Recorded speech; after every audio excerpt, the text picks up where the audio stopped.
One of the first things you need to remember in science is accuracy and precision. It's important to use the best data possible when doing an experiment, and so you need to use accurate data and precise data. Accuracy, as we can see, is how close a measured value is to the true value. And what I mean by true value is often either the expected value, the provided value, something like that. Precision is how close a series of measurements are to each other, not to how close they are to being correct. Um, how can you tell if data is accurate? Well, when experiments measure physical quantities, errors occur because of imperfections in the instruments and in the people who use them. Human error is a big source of this. So when you need to see if your data is accurate, you're going to use your percent error, which is the accepted minus the experimental divided by the accepted times 100. Actual value may not always be provided, as that is the quantity we are looking at. It's an educated guess based off the average of many measurements. Now, how can you tell if data is precise?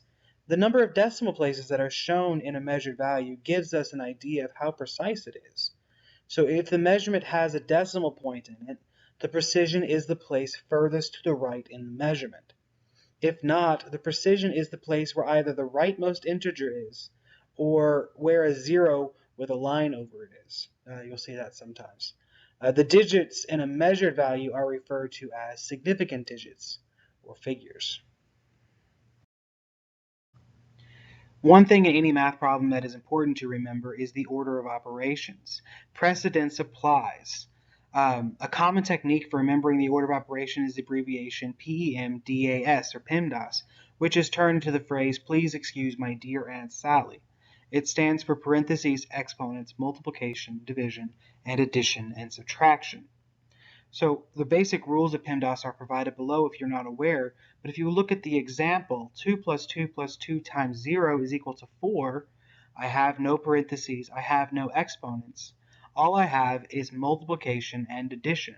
So multiplication would have to occur first, so 2 times 0 is 0. What remains is 2 plus 2 plus 0 is equal to 4, which makes sense. Now, I'm sure you've seen scientific notation before, but scientific notation is the way that scientists easily handle very large numbers or very small numbers. We don't want to write out the numbers of Avogadro's numbers because it's a huge number. But if I look at it in the bottom here, 6.022 times 10 to the 23rd is a lot more useful.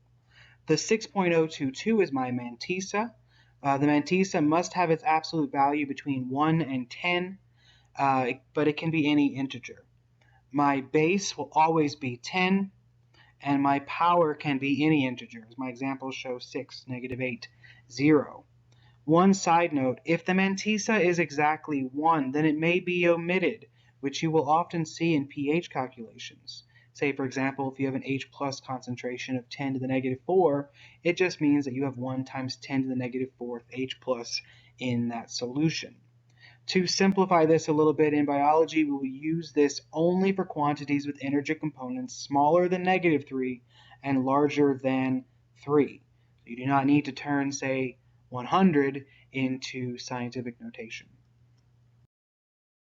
When you're working with scientific notation in basic arithmetic, there are some different rules depending on what you're trying to do. If you are adding or subtracting, you must change all exponents to the largest exponent before you add or subtract, by moving the decimal of the mantissa and adjusting the exponent. Once you have added or subtracted your answer, reduce the mantissa back to a number between 1 and 10. When you're multiplying, you are going to multiply the product of the coefficients, multiply the numbers, add the exponents, then reduce between 1 and 10. If you are dividing, calculate the quotient, divide them, subtract the exponents, and then reduce again. Sig figs are important when you're dealing with precision and accuracy. In scientific notation, the digit term indicates the number of significant figures in the number. The exponential term only places the decimal point, and so it has no meaning or bearing on its significant figures. So the significant figures of a number are those digits that carry meaning, contributing to its measurement resolution. Numbers are often rounded to avoid reporting insignificant figures. For example, it would create false precision to express a measurement of 12.34500 kilograms, which has 7 significant figures, if the scales only measured to the nearest gram and gave a reading of 12.345. Numbers can also be rounded merely for simplicity rather than to indicate a given precision. For example, to make them faster to pronounce in news broadcasts. The typical rules that you see are provided here, but we will actually have a shortened version. So we're going to summarize the sig fig rules into one. The total number of digits from and including the leftmost non-zero all the way to the limit of precision. So the limit of precision, as we said earlier, if there's a decimal, it's the last number. If there is not, it's the last non-zero or the last zero with a line over it, which you won't see very often, but you might. So looking at the examples over here, I only count the mantissa. So 6.022, I have 4 significant figures. 1,000, there's no decimal point, so there's no decimal point here. 1,000 only has one non-zero, so it is 1. I have 2,900,000 with a decimal. That means that all of the numbers between the first non-zero to the limit of precision count. So I have 7. 300.00, there is a decimal, so these zeros count. First non-zero to the limit of precision, I have 5 significant figures.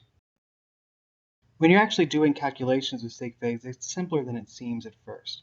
Adding and subtracting is all about decimal points. Dividing and multiplying is all about sig figs. So if you're adding or subtracting, you're going to go with the answer that is as precise as the least precise measurements. You're going to have to round to match that. So 33.5 in this example is my least precise. 1 decimal place. So 42.357 will round to 42.4 centimeters. Be very careful to always keep your units in science because that is always important. Now dividing and multiplying is based off of sig figs. So 67.23 has 4 sig figs, 9.22 has 3, so 629.584 will round to 620 decimal. Be very careful not to add a 0. That would be 4 sig figs, and that would be incorrect. Units will also multiply or divide as necessary. So centimeters times centimeters is centimeters squared. The International System of Units defines 7 units of measurement as a basic set from which all other SI units are derived. The SI base units and their physical quantities are the second for time, the meter for distance, the kilogram for mass, the ampere for electrical current, candela for light or luminous intensity, Kelvin for temperature, and the mole for the quantity of substance. You'll notice that most of these are written in lowercase letters with the exception of those that were named after people. The Kelvin is named after Lord Kelvin. The ampere is named after Andre Marie Ampere. Many other units, such as the liter, are formally not part of SI but are accepted for use with SI. Now, when you're working with these units, a lot of times they'll also have prefixes. Milliamperes, nanoseconds. So you should be able to convert back and forth between them. If you're not aware of how to do that, please come talk to me. But you need to be able to work with any numbers between tera and nano. So 10 to the 12th tera, like a terabyte, and nano, like a nanogram, which you can see in the chart on the right. Outside of the base units, there are also derived units, which are derived from a combination of base units. They can be dimensionless like the radian, or they can be expressed as a product of one or more of the base units. For example, the SI derived unit of area is the square meter, and the derived unit of density is the kilogram per cubic meter. Other examples are shown here. Some depend upon other derived units within them. Say, for example, the joule is a Newton meter, but a Newton is derived from kilogram, meters, and seconds. Now, outside of the actual base units and the derived units themselves, when you're dealing with measurement, you should always estimate one decimal place beyond what a device shows. So in the example on the right, the same measurement is going to be more precise in a measuring device with more divisions. So on the top, it's between 2.5 and 2.6. So I estimate one digit further than it shows, and it looks to be about in the middle, so 2.55. Below, I go between 2 and 3. So 2 is my limit of my precision, so I will estimate one digit further, and I'm going to say it's somewhere in the middle between 2 and 3, so 2.5. If your device is digital, simply write down whatever it says, and that will be your significant figure. It's often necessary to convert given units from one system of units to another. The best way to do this is by using what I've always called the dimensional analysis system. Some people call it the factor label method or the unit factor method, but regardless, it all works the same way. You use the fact that any number or expression can be multiplied by 1 without changing its value to turn it from one set of units to another. So in an example here, 1,200 kilograms is equal to how many short tons? I don't know, but I've given some conversion factors which are essential in dimensional analysis. So 1 kilogram is equal to 2.2 pounds, and 1 short ton is equal to 2,000 pounds. It's all about the units. So if you set this up so that you start with your beginning number and end with the units that you need and cross them off, you'll figure it out. So kilograms need to be gotten rid of. I can use my dimensional analysis, my conversion factors, to do that. So 1,200 kilograms, the conversion factor is 1 kilogram is 2.2 pounds. Well, now I have pounds, and I don't need pounds, I need short tons. I have a conversion factor for that. So 1 short ton is equal to 2,000 pounds. I cross off pounds, and that's what I'm left with. You multiply the whole top line, 1,200 times 2.2 times 1, which is equal to 2,420. The bottom line, 1 times 2,000 is equal to 2,000. Divide them. 2,420 divided by 2,000 is equal to 1.21 short tons.